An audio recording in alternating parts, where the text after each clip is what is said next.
So this is my elevator project. It's an actual 3-story elevator with working doors. I had made one previously out of wood before, but the difference with this one, it's going to actually have a door operator that works to open the doors.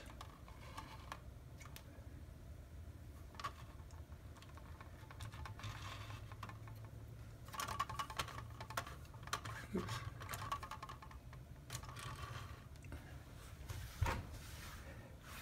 As you can see, if you can see, there's actually